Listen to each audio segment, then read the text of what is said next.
मेरे प्यारे बच्चों, आज का पाठ है पाठ 3, नाना के घर मजे मजे। पिछली कक्षा में मैंने आपको इस पाठ का कुछ भाग पढ़ाया था, आपको समझ में भी आ गया होगा। तो आज हम इसके आगे का भाग पढ़ेंगे।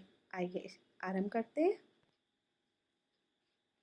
बच्चों को पता चल गया कि आलू भी मूंगफली की तरह जड़ों में लगती हैं। विहान टमाटर के पौधे से टमाटर तोड़कर खाना चाहता था।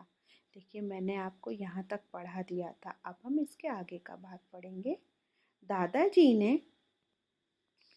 खेत मालिक से पूछा, उसने हाँ कर दिया। फिर सब बच्चों ने टमाटर खाए, मूलियाँ भी उखाड़ कर खाईं।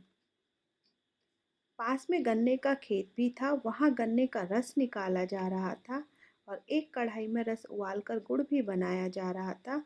सब बच्चों ने थोड़ा गरम गरम गुड़ चखकर देखा। बच्चों को गुड़ बहुत स्वादिष्ट लगा। एक खेत में कुछ स्त्रियां काम करते हुए लोकगीत गुनगुना रही थी। गीत सुनने में बच्चों को बहुत आनंद आ रहा था। काफी समय हो चुका था। नाना जी ने बच्चों से घर वापस चलने को कहा। सभी घर की ओर चल दिए। घर आए तो खाना तैयार था। नानी ने घर के सामने बच्चों के लिए चारपाई बिछा दी और वहाँ दूर दूर तक गांव की सुंदरता दिखाई दे रही थी। सांझ हो आई। सांझ में शाम। आसमान में सूरज की लाली छाई थी। उड़ते पक्षी, नाचते मोर और पेड़ पौधों को देखकर ऐसा लगता था जैसे सामने कोई सुंदर पेंटिंग बनी हो। बच्चे गांव की इस सुंदरता को देखते रह गए। मंद मंद शीतल हवा और फूलों की महक से बच्चों का मन आनंद से भर गया। नानी ने खाने के लिए तरह तरह की स्वादिष्ट चीजें बना रखी थी। गर्मा गर्म पूड़ियाँ, कचौड़ियाँ, बेसन की पकौड़ियाँ, कच्चे आम की चटनी, आलू मटर टमाटर की चटपटी सब्जी। बच्चों ने खूब चटकारे लेकर खाई। नरम नरम मीठे गुलगुले रचिता और सजल को बहुत पसंद आए।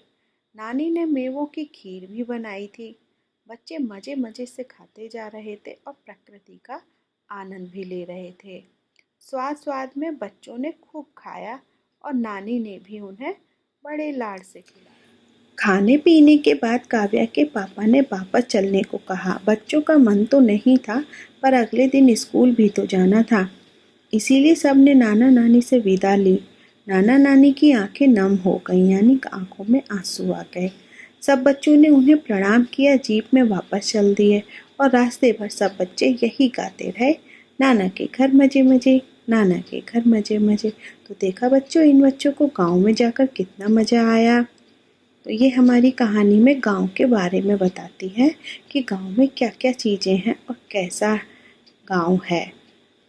ओके बच्चों, अब हम इसका अभ्यास कार्य करते हैं। देखिए, पढ़ना और लिखना। नंबर 1, उचित विकल्प के सामने सही का निशान लगाइए। का, नाना जी की गाय का क्या नाम था? कपिला। धेनु नहीं, लालिमा नहीं, क्या नाम था? कपिला। खा, काव्या और उसके मित्रों को कौन टुकुर टुकुर देख रहा था? नौकर, किसान, बछड़ा।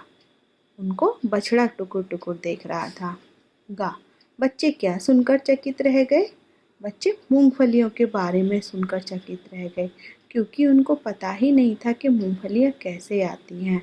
जब उन्हें पता चला कि मूंगफलियाँ जड़ में लगी होती हैं, तब यह सुनकर वह चकित रह गए। गांव के बारे में नहीं, कपिला के बारे में नहीं। सही शब्द चुनकर खाली स्थान भरिए। तो देखिए, यहाँ पे ये शब्द लिखे हुए हैं और इनको खाली स्थान में भरना है। जैसा कि मैंने इसको भर के रखा हुआ है, ये वाला अभ्यास कार्य मैंने करके रखा हुआ है, आप इसे देखिए, सुनिए। का, नाना जी की गाय का नाम कपिला है। खा, काव्या नानी से लिपट गई। गा, जलपान करके बच्चे नाना जी के साथ गांव घूमने गए।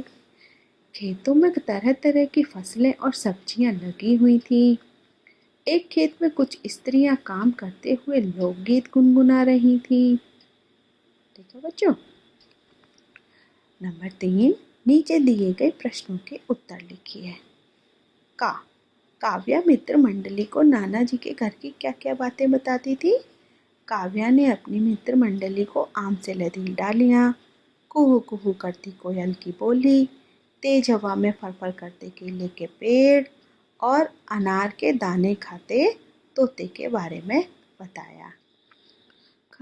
नाना जी के घर जाते समय बच्चों ने जीप में क्या क्या किया।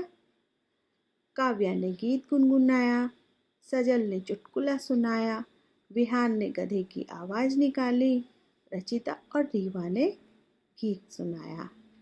यही किया था ना बच्चों, जीप में बैठकर बच्चों ने। नाना जी के खेतों में जाकर बच्चों ने क्या क्या देखा और खाया। बच्चों ने खेतों में जाकर तरह तरह की फल और सब्जियां देखी, मीठे मीठे आम खाए। यहाँ पर एक चीज और जोड़ देते हैं, और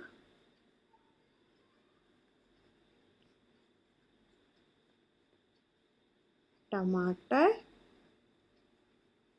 मूलियां भी खाए।